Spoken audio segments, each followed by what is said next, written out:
मैं प्रीति दिवाकर मोहनलाल जैन शासकीय महाविद्यालय में गणित विषय में अतिथि अध्यापक करता हूँ। आज हम बीसीए फर्स्ट सेमेस्टर में डिस्क्रीट मैथमेटिक्स की कंजक्टिव नॉर्मल फॉर्म पे डिस्कस करेंगे। तो कंजक्टिव नॉर्मल फॉर्म पढ़ने के पहले हम पढ़ेंगे मैक्सटर्म। मैक्सटर्म जिसको मैक्सिमल बूलियन फंक्शन भी बोलते हैं।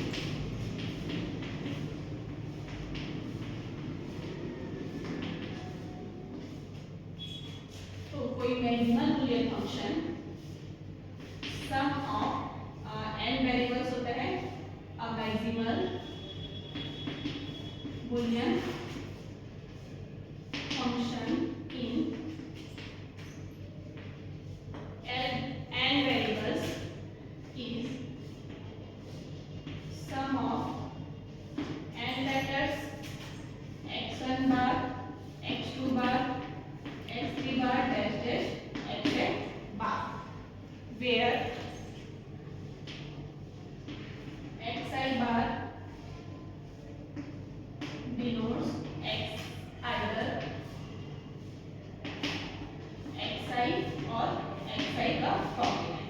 ठीक है, कोई minimal maximal Boolean function n letters का सम होता है, जहां n लेटर्स क्या है x1 bar x2 bar x3 बार xn बार। यहाँ xi बार क्या होता है, या तो xi होता है या फिर xi का कॉम्प्लीमेंट। जैसे हम टू वेरिएबल्स ले लेते हैं,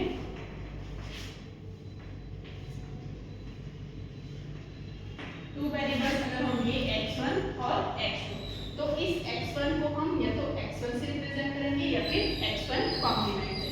तो x1 को x1 x2 को कॉम्प्लीमेंट और x2 को x2 x2 कॉम्प्लीमेंट। तो टू वेरिएबल में नेक्स्ट टर्म्स होंगे sum of two letters, sum of letters x1 plus x2, x1 plus x2 का कॉम्प्लीमेंट, x2 कॉम्प्लीमेंट x1 को कॉम्प्लीमेंट प्लस x2 और x1 complement x2 complement. वैसे अगर हम three variables लिए,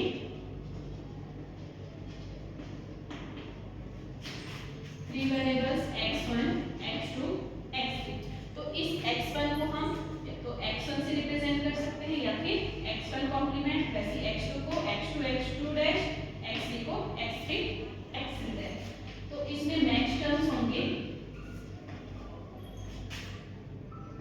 x1 plus x2 plus x3, x1 plus x2 dash plus x3, x1 plus x2 plus x3 dash, x1 plus x2 dash plus x3 dash, x1 dash x2 plus x3, x1 dash plus x2 dash plus x3, x1 dash plus x2 plus x3 dash, x1 dash plus x2 plus x2 dash plus x3 dash. तो अगर हम two variables लें x1 और x2, तो उसमें number of distinct maxterms होंगे, four distinct maxterms होंगे 1 2 3 and 4। तो टू वेरिएबल्स के लिए नंबर ऑफ डिस्टिंक्ट मैक्सटर्म हो जाएगा 2 to 4 2 इज इक्वल टू 4। अगर हम थ्री वेरिएबल्स लें तो number of distinct maxterm 2 to 3 is equal to 8 maxterms. तो यहाँ है 1 2 3 4 5 6 7 8 मैक्सटर्म। अब उसके बाद हम पढ़ेंगे conjunctive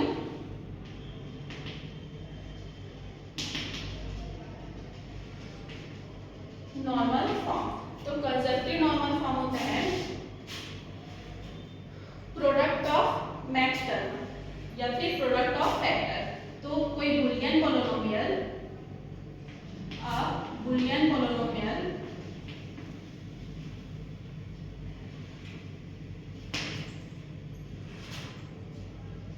is called conjunctive normal form if it is product of max terms। तो जैसे इसका एग्जांपल लेते हैं, अगर टू वेरिएबल के लिए तो f of x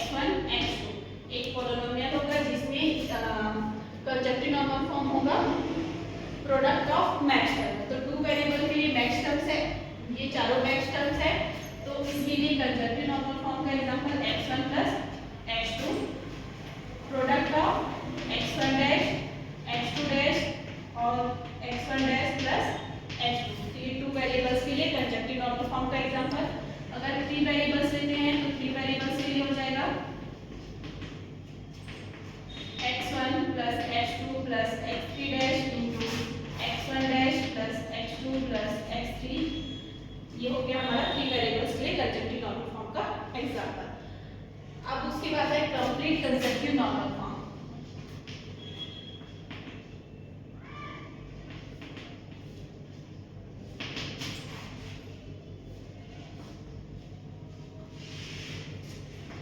complete conjunctive normal form होगा अगर कंजक्टिव नॉर्मल फॉर्म में अगर n वेरिएबल्स लेते हैं तो उसमें डिस्टिंक्ट n फैक्टर्स होंगे, 2 टू पावर n फैक्टर्स होंगे, तो उसको बोलेंगे कंप्लीट कंजक्टिव नॉर्मल फॉर्म। जैसे अगर हम 2 टू पावर 2 वेरिएबल्स का लिए तो उसमें 2 to power 2 is equal to 4 maxterms होंगे, तो उसको बोलेंगे कंजक्टिव नॉर्मल फॉर्म। तो 2 वेरिएबल्स के लिए x1 x2 ले लिए तो इसमें हो जाएगा x1 plus x2 into x1 dash into x2 x1 dash plus x2 into x1 plus x2 dash into x1 dash plus x2 dash. तो ये हो गया हमारा कंप्लीट कंजक्टिव नॉर्मल फॉर्म। अब इसका हम एक एग्जांपल देखेंगे।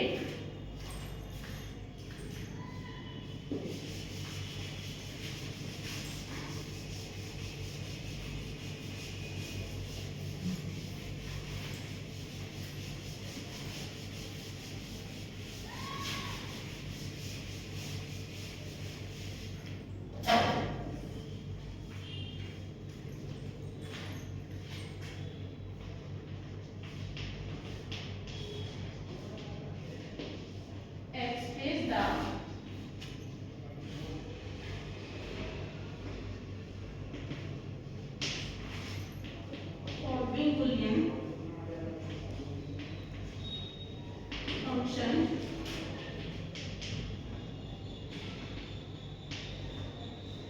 into conjective normal form. f of x y z is equal to x plus y plus z into xy plus xz dash complement. तो कंजक्टिव नॉर्मल फॉर्म में convert करने के लिए यहाँ बस हमारे पास है एक बुलियन फंक्शन, इसमें जो सेकंड फैक्टर है वो है होल डैश में, तो इसमें हम लगाएंगे De Morgan's law. De Morgan's law होता है हमारा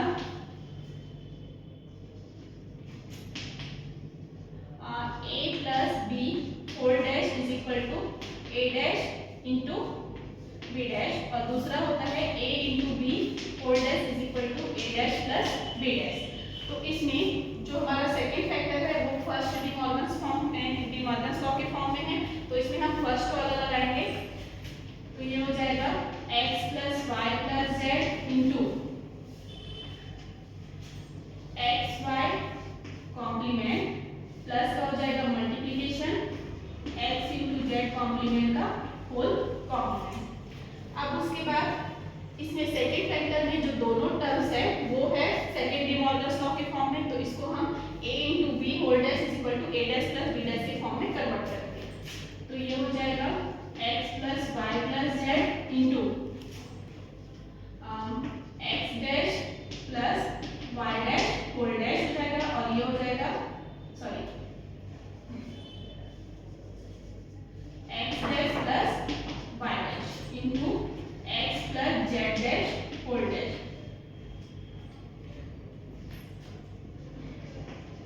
x plus y plus z into x dash plus y dash. अब यहाँ है जेड डैश होल डैश, तो ये इन्वॉल्यूशन लॉ से हो जाएगा a dash whole dash is equal to a होता है, तो इससे ये हो जाएगा जेड,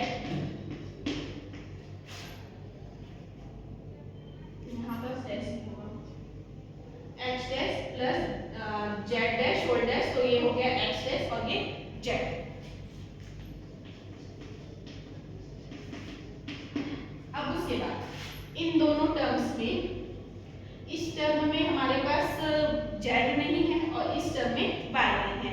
इसमें जेड इंक्लूड करना है और इसमें वाई। तो जेड और वाई इंक्लूड करने के लिए हम इसमें करेंगे +0, क्योंकि आइडेंटिटी लॉ से a + 0 = a होता है आइडेंटिटी से। तो इसमें +0 ऐड करने से कोई चेंजेस नहीं होगा और ये हो जाएगा z + 0।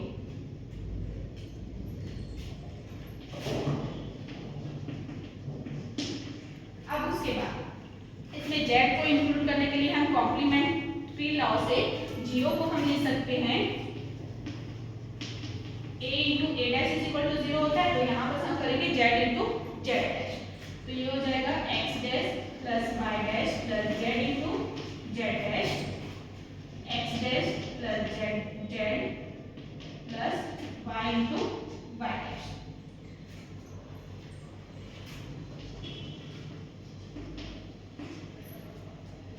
अब इसको हमको फैक्टर में कन्वर्ट करना है सम मैक्स टर्म के रूप में। तो यहाँ पर z × z' है, तो इसको डिस्ट्रीब्यूटिव लॉ से क्या करेंगे x' + y' + z और दूसरा फैक्टर x' + y' + z। तो इसमें डिस्ट्रीब्यूटिव लॉ लगाएंगे। डिस्ट्रीब्यूटिव लॉ होता है a + b × c = a + b × a + c। तो इससे ये हो जाएगा x' + y' + z, उसके बाद x' + y' + z'। वैसे हम तीसरे फैक्टर में भी सेम वही प्रोसेस करेंगे। तो इससे हो जाएगा x' + z + y × x' + z + y'।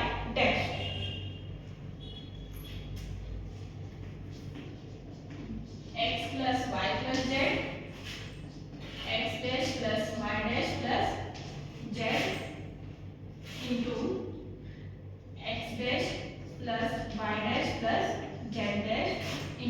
इसमें y को पहले ले आते हैं कम्यूटेटिव लॉ से, तो x' + y + z हो जाएगा और इसमें भी वही करेंगे, तो x' + y' + z। अब जो टर्म रिपीट हो रहा है उसको एक बार करेंगे आइडेंटिटी लॉ से। आइडेंटिटी लॉ होता है a + a = a। तो यहाँ पर हो जाएगा x + y + z। अब इसमें सेकेंड टर्म और फिफ्थ टर्म ये रिपीट है, तो इसको एक बार लिखेंगे x' + y' + z।